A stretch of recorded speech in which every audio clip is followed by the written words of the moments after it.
Oh, I Yep, think it might I be recall. working. It's working. It might be working. Okay. I think we're live.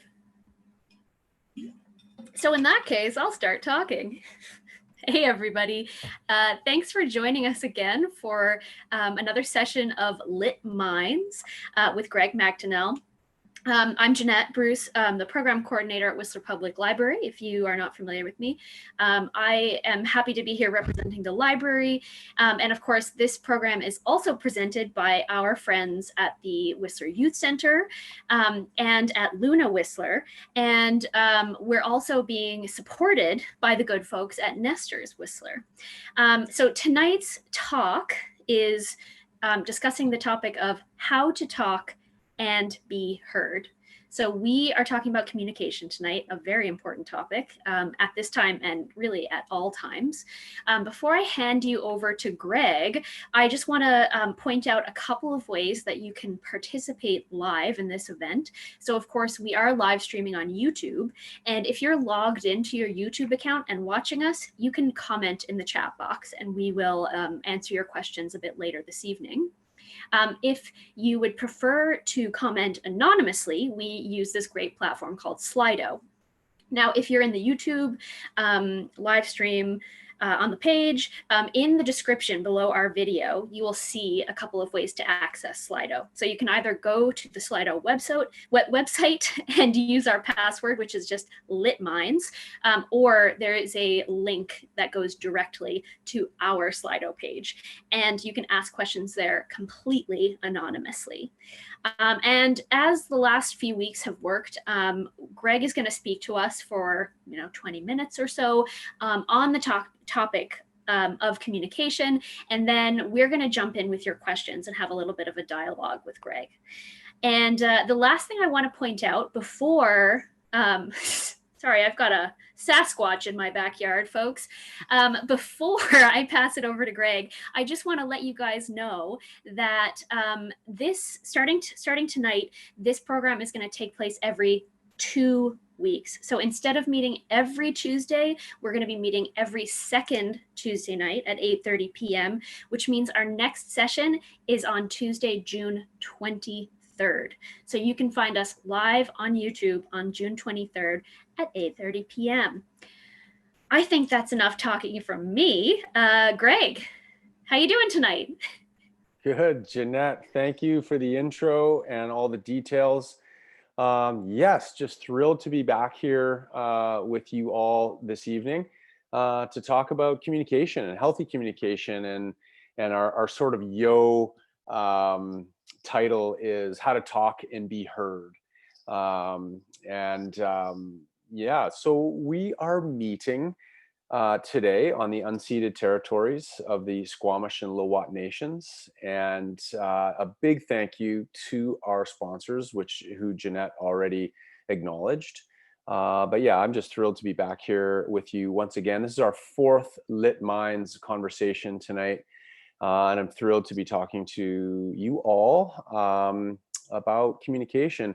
It does feel very one way doing it this way, as opposed to live and with an audience. But let's do our best to make good use of the chat and the questions through Slido or the chat icon on the YouTube live channel there.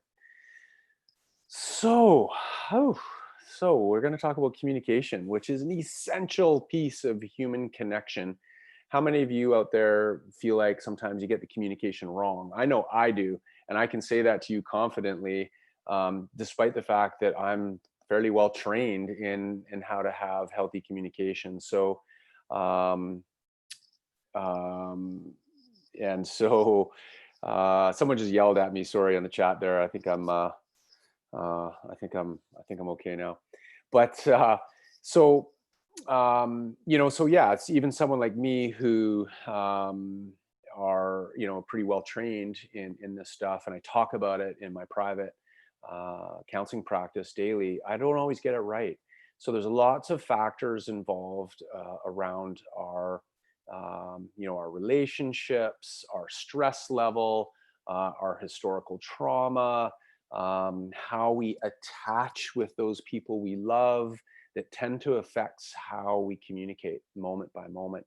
And so though understanding all those things are really, really complex when meanwhile, maybe you just want your dishes cleaned, right? Or you just want someone to put the toilet paper the right way on the spool. And so how do you communicate to get those needs met? And those are maybe some funny examples that we may deal with our parents or our roommates or our partners. But there's also some perhaps more triggering examples that we could come up with as well. And so we're going to cover those a little bit tonight and talk about um, um, getting our needs met and working to meet the needs of others. I will say from the outset tonight that the resource draw for tonight is really from the work of Marshall Rosenberg and his nonviolent communication model. And we will put up some information later about resources after tonight.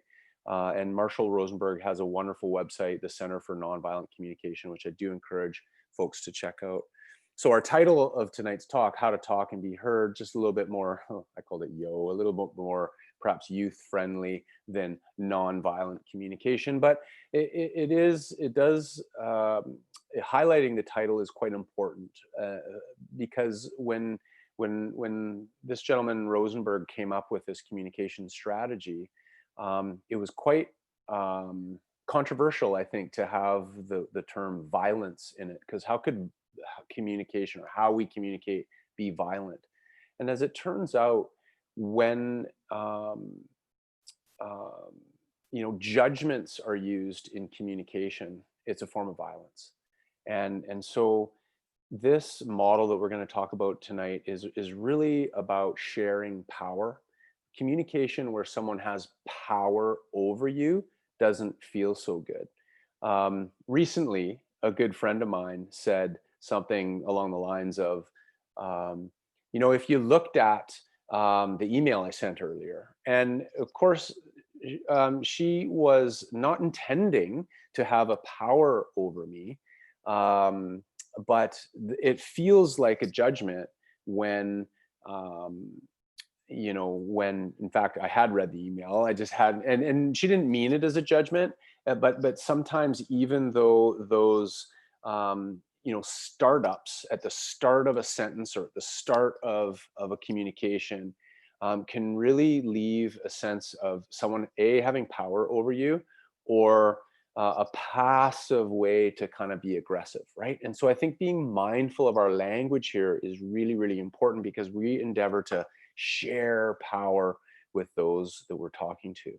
At least we should, I think. And if people are habitually not willing to share power with us, like in our friend groups or whatever, maybe that's a sort of a reminder and a time to be curious about new boundaries with those people, because maybe they can't meet your needs, right? Maybe they can't meet your needs.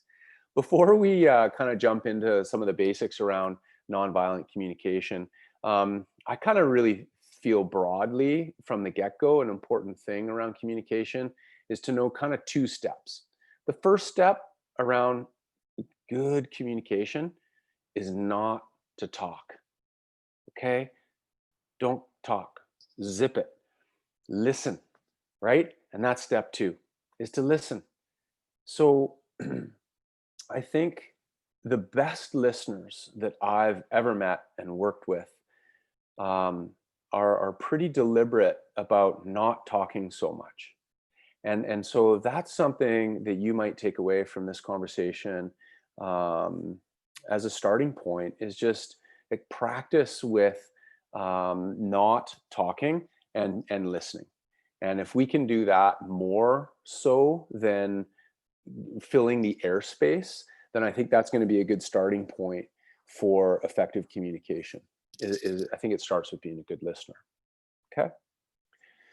So a few broad overarching things that I want to acknowledge with respect to communication are a few things that really matter. And number one, I think that as a species, as a human kind of beings, we are wired for connection.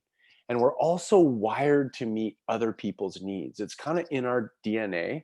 And sometimes we get off track depending on how our nervous system is doing, but we're wired for connection. um, and I think, you never really saw a lone cave woman or caveman. We were always in tribes. We had our people. And so we would have had to have learned to share power. We would have had to have learned over millions of years to try to meet each other's needs. And in fact, pairings, couples who pair up, or friend groups who pair up, those are individuals who generally want to meet each other's needs. So when you think about communicating with your children or your loved ones or your roommates or your friends, think about approaching it from that perspective, with this desire to meet other people's needs. Because if you can kind of come at communication from that uh, standpoint, I think it's going to make things a little bit more easy to connect. The second piece that's sort of an overarching sort of commentary about communication is, I think we really need to pay quite deliberate attention to what I call our startups. Okay, when you begin a communication event, we could call it a startup. So how that startup happens greatly influences the outcome of the conversation, of the communication. So startups, generally speaking, can be harsh or they can be gentle. Harsh or gentle. So you tell me, who is the sort of compadre you would like to be chatting with?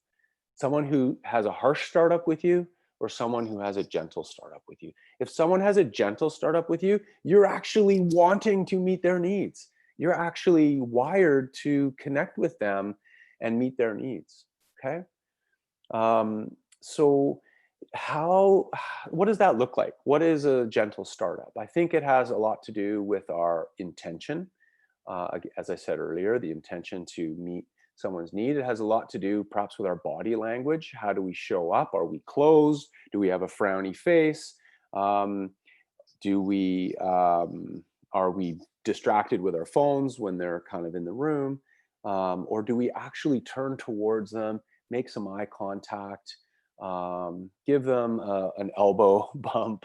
Um, um, how do we set the intention for connection? Okay.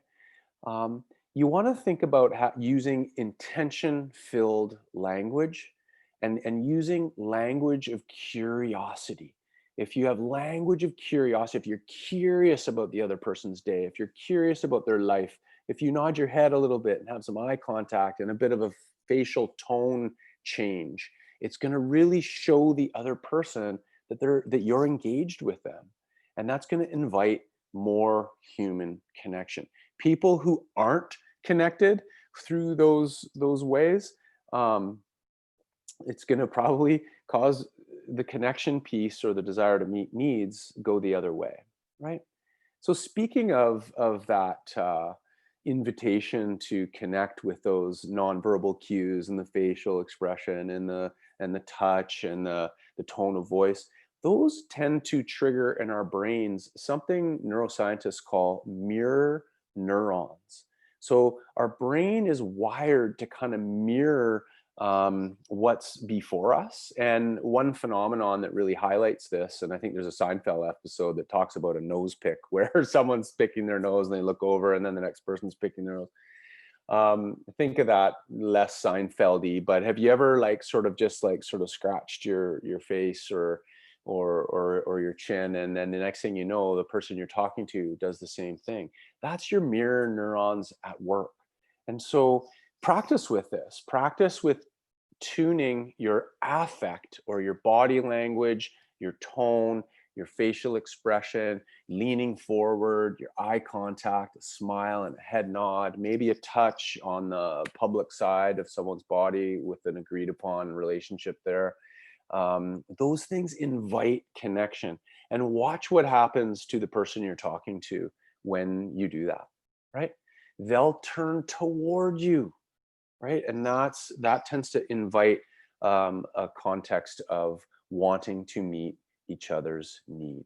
Okay, so here's the main pillar, an overarching thing you need to know about healthy communication is it does not include judgments. And I think too often we unknowingly enter into a conversation, and it could be about really important things like the way the toilet paper hangs off the toilet paper spool, or the dishes, or the toothpaste not on the toothpaste cap, or what, or if they're with about triggering topics. If we rock in with a judgment, we've lost the human connection.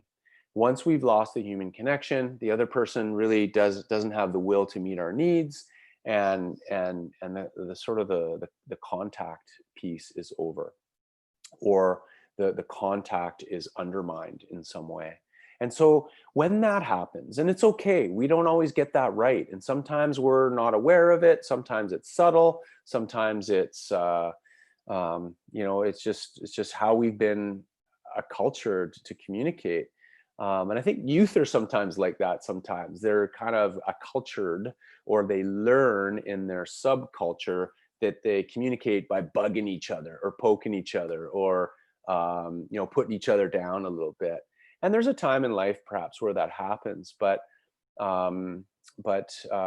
you wanna not start communication with judgments, because it harms connection.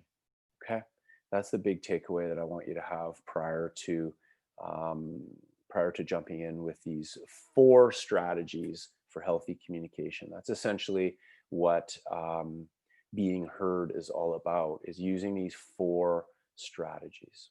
Okay, so let's jump in with these 4 strategies. Okay, and I want to acknowledge from the get-go that these strategies are going to sound herky-jerky. They're going to sound difficult to use in common everyday language. They're going to sound maybe like adult speak, and I'm sorry if they do. And I even agree that these aren't words that we would typically use in our day-to-day talk, whether you're an adult or you're a teenager. So it does take some practice figuring out when to use these words, how to interchange them with some other words, and maybe how to drop some out of there. The other thing that these 4 things become really hard to remember when your nervous system is all worked up. Because let's say you're madder than a hornet, and there's a big fight, and you're upset with something he said or she said, and so when you're like that, I got this little diagram I'm going to do my best to show you, that I drew up. So when you're all worked up like that, this is what your nervous system physiology kind of looks like. Okay, so we get activated, and you can see that rising arrow up to the rage level there, and you can see all the steps leading up to rage. Those steps are really important, because those are changes happening in your body, kind of like your body waving a little bit of a red flag, telling you, Greg, you're getting worked up, it's time to do something about the way you feel. But instead of actually doing something about that, we just keep going up to that rage place. Now, this is an inverse correlation. So the more rage goes up, another measurement goes down. Ooh, I didn't write what that was. Any guesses out there while I write what that is? Any guesses what would go down if our activation level is going up? Ooh, you're in suspense. I know you are. It's our brain power, our smarts. So if we're getting jacked up, we got the stupids, right? So you can see way up there by rage, if that's where we're trying to communicate with someone, we don't have any brain power. So where we do have some brain power is in this column down here. If we catch ourselves earlier, this is the sweet spot to use some strategies, okay? And so we're going to get into some of those strategies a little bit tonight.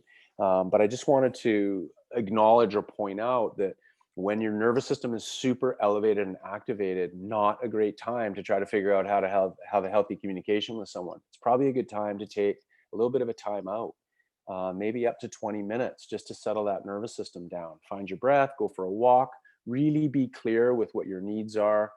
Really even get your Coles notes out on these 4 strategies, these nonviolent communication strategies that you could use to work to get your needs met. Okay. So, as we've talked about before, step number 1, we want to avoid judgments. Okay. But instead of judgments, what we need to be able to do is make an observation. Okay. And here's a lead in sentence that I really like with respect to making an observation. And it's, I notice that. I notice that. So let's say those dishes aren't done. If you said to your roommate, I notice that the dishes aren't done, right? You're pointing out what's real. You don't have some, grumpy tone about it, right? You're saying it in a very neutral fashion. I notice the dishes aren't done. It's not a judgmental fact, you know, judgment. It's just pointing out what's real. Okay. The second step is acknowledging how you feel, and for a lot of people, men or women, putting your finger on precisely what you feel is really, really difficult. And maybe that's one of the resources we put up later, because on the Center for Nonviolent Communication website, they have a great webpage on feelings, sensations, and what they feel like in the body, and what the actual words are, and actually having an idea of what those are really useful to kind of put our finger on how we're feeling. Now, a bit of a crash course in a rudimentary way of thinking of feelings is they kind of fall under 3 categories. Okay. Happy, mad, or sad. And along with that, there's also like a hidden feeling in there. And that feeling is hidden behind usually our anger. And the feeling that's sort of propping up our anger is fear, right? And so anytime you see someone knee-jerk go to fear, your spidey senses, or sorry, knee-jerk go to anger, your spidey senses should be curious about, what are they scared about? What are they, what need is profoundly not being met and is making them so defensive and angry right now, right? And so when we see people like that, we need to be able to shift our judgment for them towards them, because remember, we're supposed to be avoiding judgments, for curiosity. Shift judgment for curiosity. I know that's something that helps me daily in parenting, because it's pretty easy to to judge sometimes when you're parents. And if I take a deep breath and if I shift that judgment for curiosity, it tends to build a connection, which shows the person you're working with, but be that my partner or anyone in my family, that you want to meet their needs. Okay, that's the goal. Okay, so I notice that the dishes aren't done. That makes me feel a little stressed, because I'm getting into number 3 now. And the third step around getting our needs met is, in fact, acknowledging what our needs are. And this is probably the most overlooked step in all of communication, because we expect those around us to be able to read our minds. And the fact of the matter is, we're not mind readers. So we would want our loved ones or our friends or those people who care for us, we would want them to, um, you know, have some intuition about what our needs are, and they probably do, but they can't explicitly know what our needs are. So it's our job to tell them what our needs are. So I notice that the dishes aren't done. That's making me feel stressed, because I kind of have this need for orderliness right now, because the world's so chaotic. If I have this orderliness at home, it makes me feel a bit better.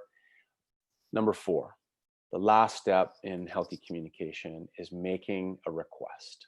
And a request might sound like this: would you be willing? Would you be willing to come help me do the dishes? And the thing I love about that example is there's an invitation in there.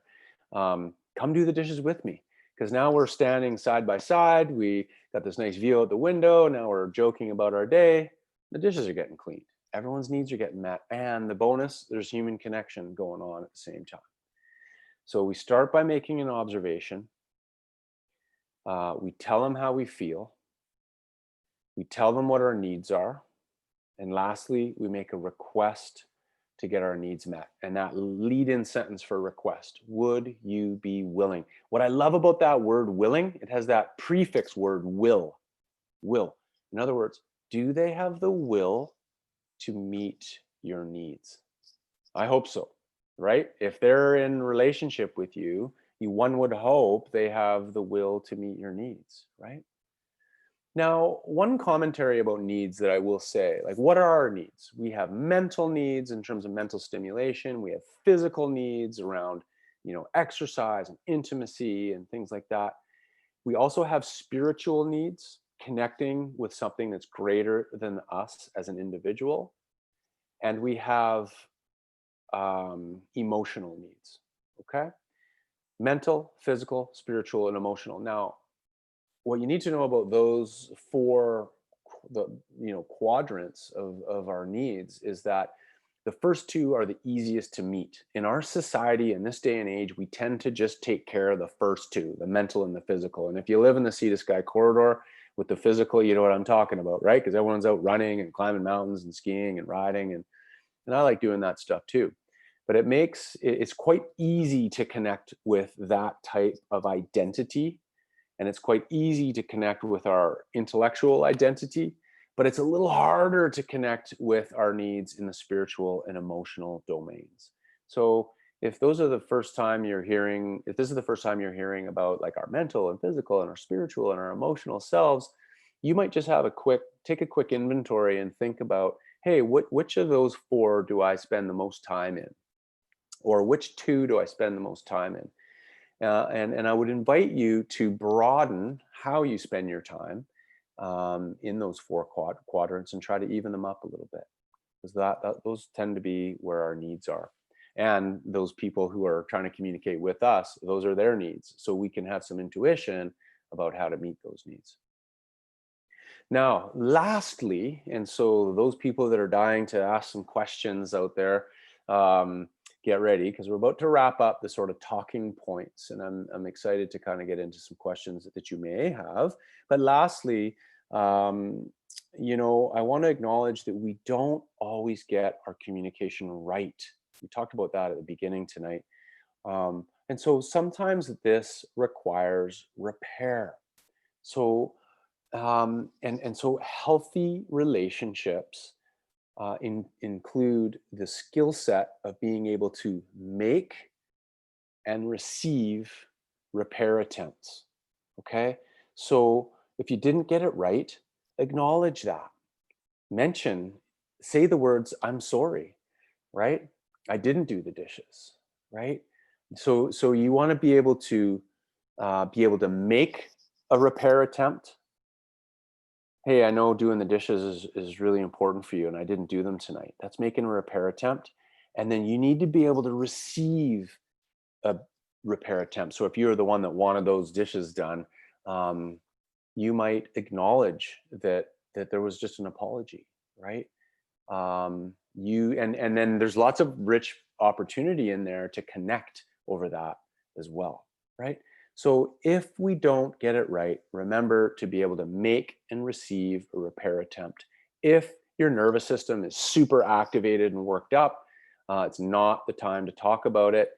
And further strategies to settle that nervous system down, right? Grounding your body, finding your breath into your belly, maybe taking a little bit of a time out. I might have the cleanest bicycle chain in the Whistler Valley, because every time I need a little bit of a break, I tend to go and clean my bike chain and buff up my bike a little bit. And it only takes 5 to 10 minutes. And then by the time I head upstairs, I have a connection, at least, to the way I want to respond to what just happened, right? Based on my values, based on, the partner I want to be, or based on the parent I want to be, right? So sometimes connecting with who you want to be. And this maybe has a little bit of something to do with your identity, right? And yeah. So yes, questions that may or may not arise from this. Anyone rocking with some questions out there? Greg, I have 1 million questions for you. Good I'm stuff. Bring them on. every sentence sparked a question in my mind. Oh, that's great.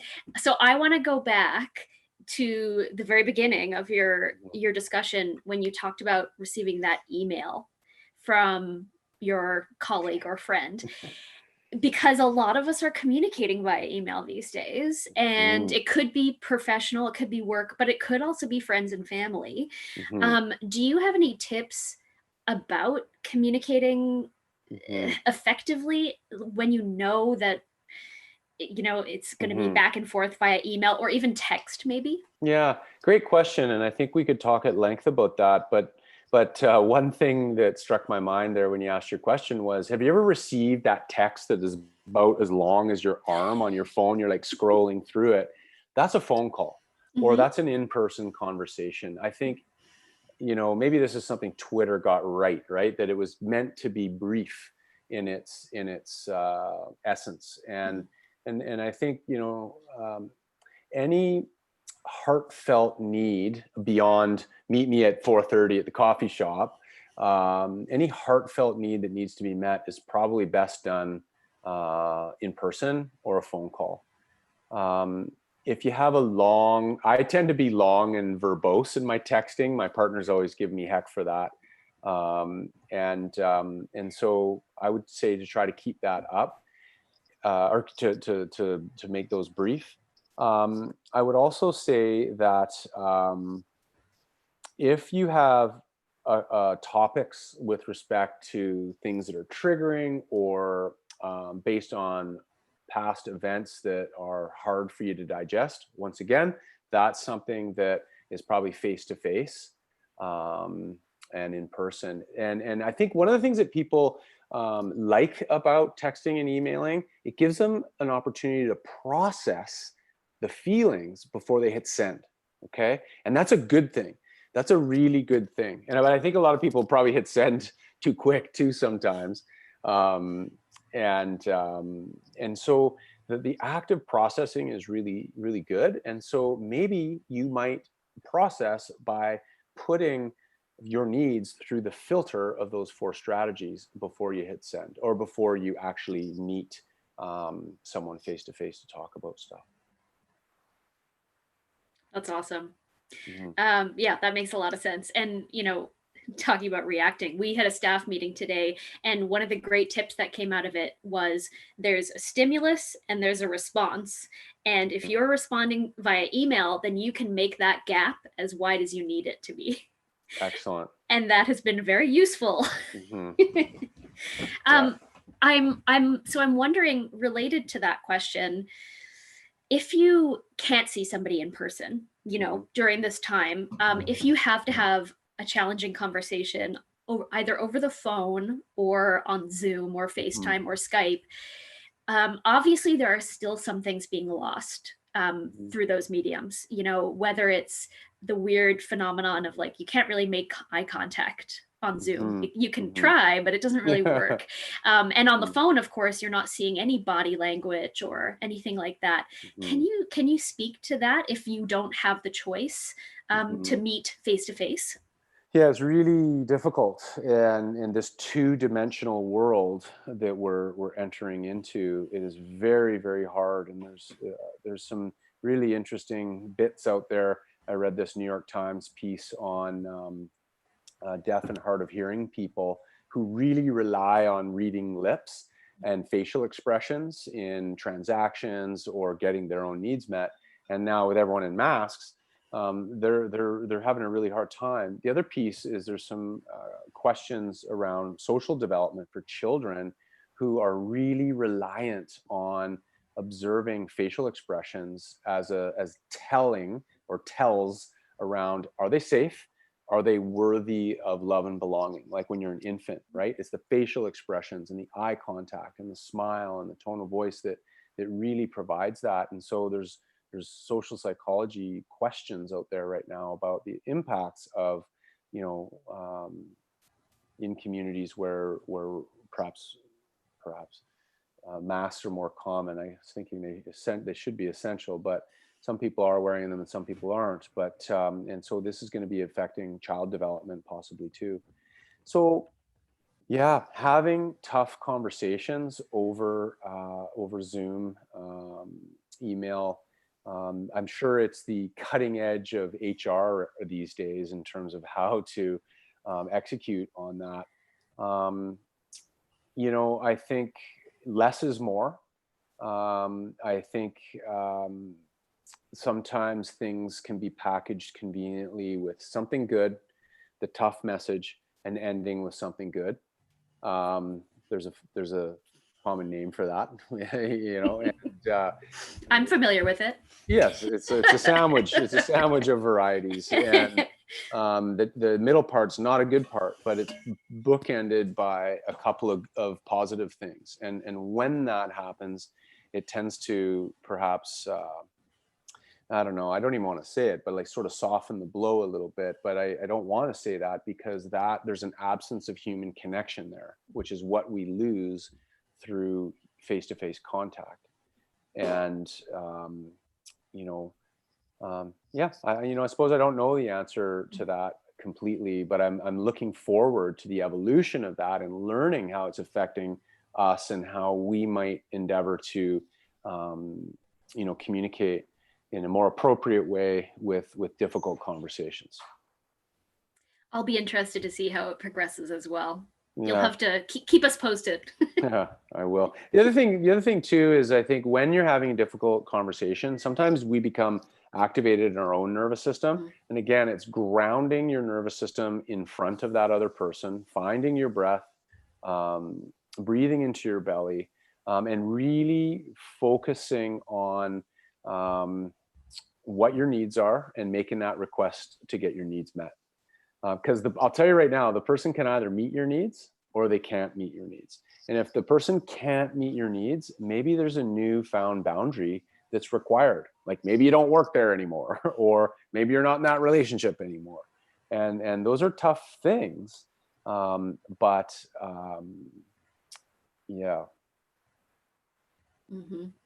Mm-hmm. I think, well, I don't want to say that those conversations are happening a lot these days, but I think we're having to confront those realities even more so these days. Mm-hmm. I have a question from one of our viewers. Mm-hmm. It's kind of a two-part question. So this person asks, this is great. Some folks always want to talk. How do you get out of it if you're not ready to talk to them? How do you get out of it if you're not ready to talk to them? Okay, so similar with the startup, there's a harsh startup and there's a gentle startup. I say the same about boundaries. There's harsh boundaries and there's gentle boundaries. So you could put a serious wall up and you can be, kind of a jerk and have a harsh boundary and tell them to bugger off, but that would harm the relationship. So I think natural boundaries are much more gentle and subtle and tend to nurture the relationship. So what are natural boundaries? I don't know. Hey, I got to go to the washroom, and you peace out to the washroom, or it's just gracefully ducking out of something because you have somewhere else to be, and that sets a little bit of a time boundary perhaps for you, or if they do, and also if they want to talk to you about a triggering thing or an activating thing, you might say, you know what, I really want to talk to you about that, but I don't have time right now. So that's your boundary, and that's fine. That's a important need that we all have. But then making a time that you can talk about it. And so if that time's tomorrow, then maybe that means you got some homework to do tonight, because you're gonna talk, really have a think about what your needs are, and you're gonna really have a think about how to make a request to get those needs met with who you're talking with. We've got another viewer question here, and this one kind of has to do with the old adage of don't go to bed angry. So this person asks, how do you feel when you have an argument and do you go to bed mad and revisit it the next day, or maybe not even revisit it, so you don't really conclude the conversation? And then the person said, "Do you let sleeping dogs lie?" Yeah, I have a couple of thoughts about that. The first thing that I thought of when you asked that question was actually my mother when I was a child.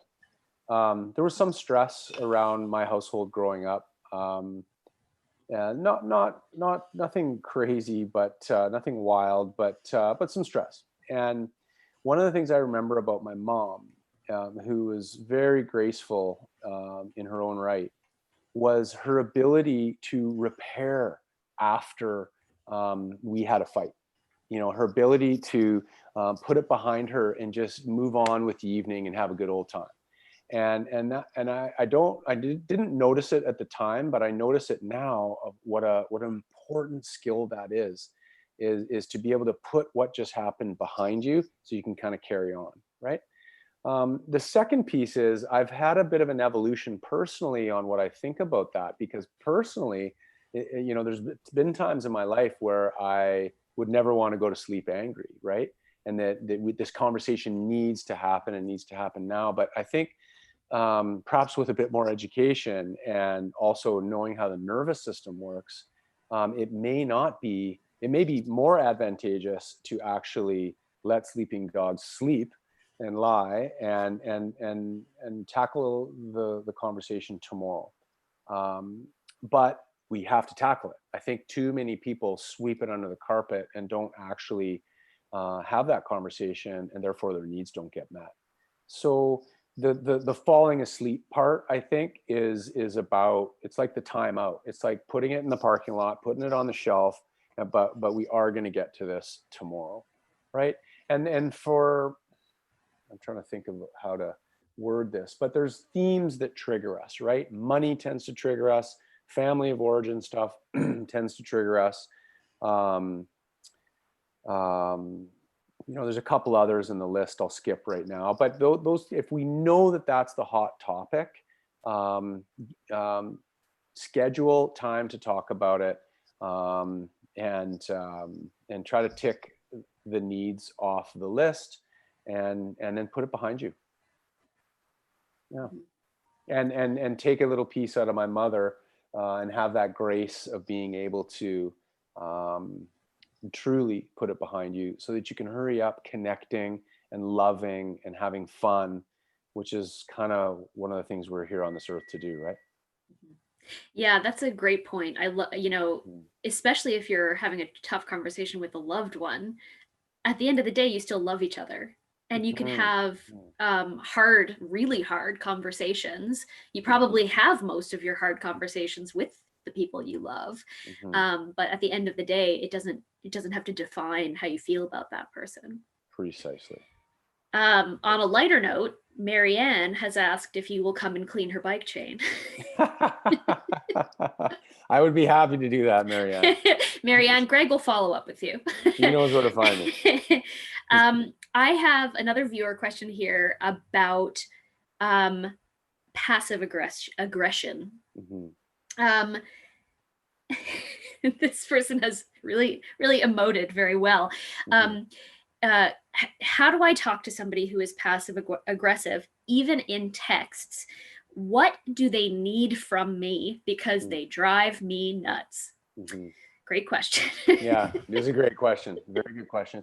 Passive aggressive people usually don't notice they're being aggressive, passively aggressive. They're usually pretty unconscious to it. There's a very small population of people who are quite conscious of that. But by and large, it's an unconscious behavior. So I think I would, try to be aware of what's triggering you in what they just said. So if they said something along the lines, in a way that's packaged as a judgment, I would start with telling them how that makes you feel, right? Like my dear friend who earlier tonight said, if you'd looked at the emails, and again, not intending to be a judgment, and she's a good friend, and I didn't take that personally. Of course, I'm just using it now as this fun little example, and she's going to kill me for it later. But and so, in that example, I mean, a lot of things too is you can just let water off a duck's back, as it were, and not worry about it. But if it's perpetual, then your red flag or your sort of warning sign is that there's likely a power imbalance, and so you need to, I think, share how you feel about that power imbalance so that the power in the relationship is shared, right? Mm-hmm. There's a small segment of society that are really passive aggressive, who are quite narcissistic, and not in a diagnosable sense, or not even in a really awful personality trait sense. They're actually really good people, and they just have a high need for center, and they like to be heard, and they're extroverted, and so they come by it honestly, I think, for the most part. Now, I'm curious, Greg, do you think people like that would ever be responsive to you coming out to them and saying, hey, that last message you sent to me was really passive aggressive, like just naming it? Do you think that, how would that be too confrontational? I think it could be, actually, Jeanette, because I think there's a couple of things. You want to pick your place and space and timing for a comment like that. That comment involves something known as immediacy. And that immediacy is when you hold the mirror this close to someone's face. And when you hold a mirror this close to someone's face, it's very confronting for them.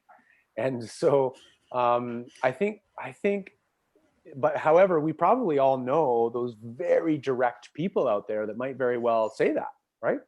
And that's fine, that's okay. But know that the consequence of that is that it can be quite confronting for the other person. So it could harm the relationship. Mm-hmm.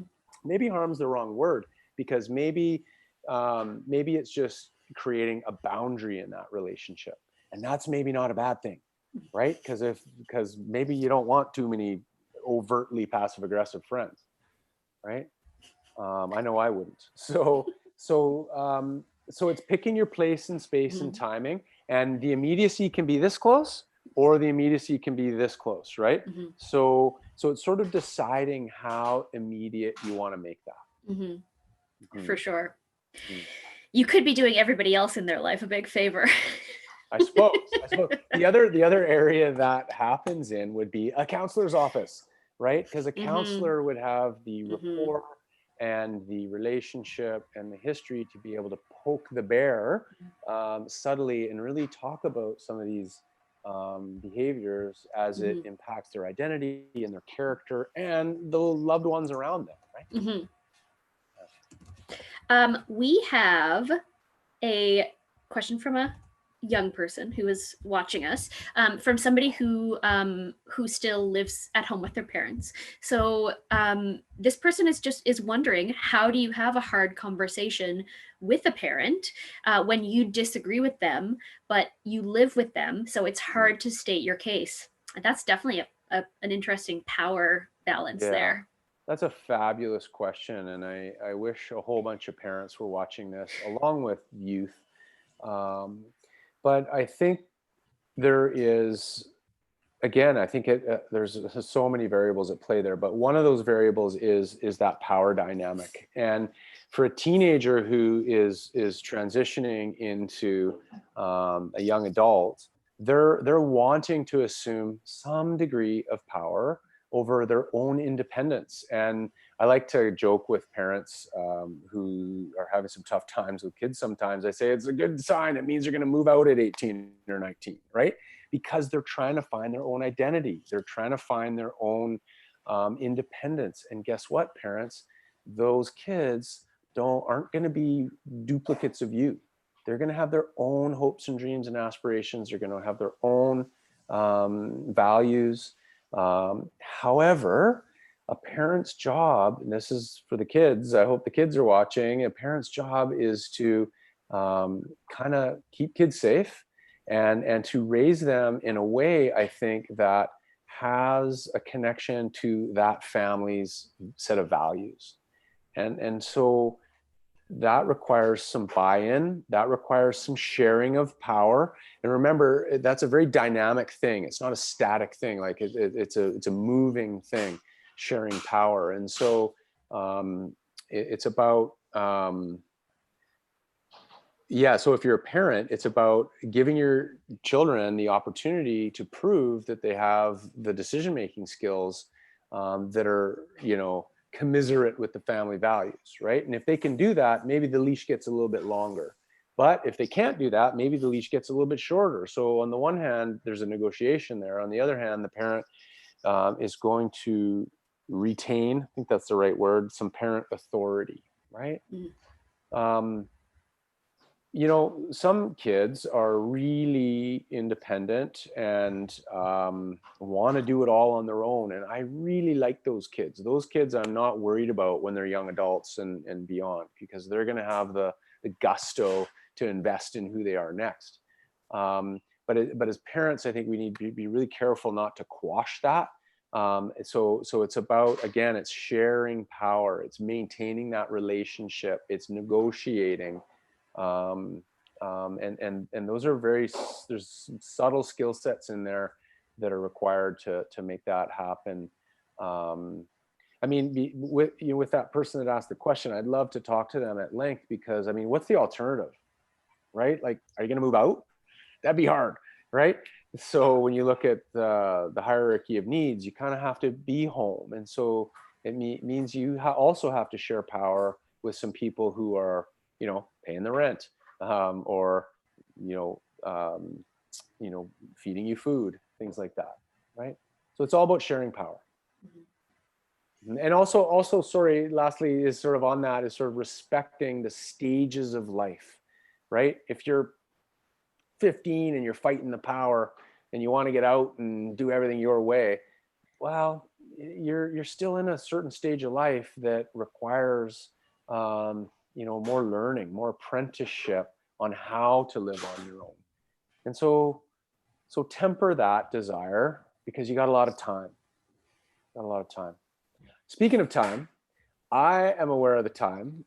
Maybe one or two more questions there, Jeanette, and then I want to make a comment about what's next up with Lit Minds in 2 weeks. Well, I have another question from a young person who has actually said that they are 15, that age that you just cited. And this person asks, what happens if you don't agree with your family's values? Mm-hmm. Oof, we need a whole other hour on that one. Well, I have family members that I don't agree with their values. You can have a gentle sort of relationship with them about that, or a harsh relationship with them about that. So I'll leave it to you to decide which camp you want to be in. If you're going to be in the harsh side, living there is going to be tough. So I invite you to be on the gentle side. I remember a famous Vancouver radio personality from 100 years ago, before there was intertubes. He used to say, he was he held very controversial news talk radio subjects. And of course, talk radio, you're subject to a short time period, and sometimes you had to wrap up abruptly. And he'd have this great line, which was, well, it's been really nice to talk to you. I guess we'll agree to disagree, right? And what a gentle way to kind of put a close to the conversation, because he knew he couldn't see the other right-wing agenda guy's point of view, but he also couldn't be harsh with him about it. It's on the radio, right? So he said, well, we'll agree that we'll disagree, right? It's very sort of gentle way of doing that. And so one of the things I love about youth is their idealism. And so if the values around that for that youth are they're really entrenched and they really believe in them, chase that dream. And I think for parents is allow space for that dream. And it's okay that they have their own identity and a value that's different than yours. Awesome. Yeah, I definitely, I am not a parent, but I learn so much from the teens that I know through the Totally, library. totally. And I mean, I know that the dynamic between a parent and a child is so much different. Mhm. But it's amazing when I allow myself to listen to, Yeah. like you say, their idealism is, it's remarkable. Mhm. You bring up a really great point too, Jeanette, because you are the types of people that parents want their kids to be hanging around Mm. because you're a trusted advisor, you are in a mentorship role, and you may very well, not that this is your agenda, but you may very well, strike an interest in them that's got a value associated to it that's different than parents' Mm. values, and that's okay because I think you're the type of person in our community that you want our kids to be around, and that's a nice position to hold space with kids in. I never knew that I would be a safe adult, but I'm very happy to be one. That's excellent. That's great. Well, what do you think, Greg? We're nearly at the end there. Do we want one more question, or should we Let's do wrap it one up? more question. Okay, I've got one more question that is actually great for all ages. This is Mhm, applicable to everybody, and it's about communicating with someone in your life who has mental health challenges. mhm, I don't know what to say to them or what help to offer. mhm. What do you think about that? Well, sometimes with mental health, and when we observe it and witness it, it's um, we don't know how to respond, or it could be scary, or and certainly there's a lot of stigma associated with it. Now, thankfully, the way our society is turning, it's kind of like turning a cruise ship sometimes, but we are turning in this direction where the stigmas around mental health are diminishing, thankfully.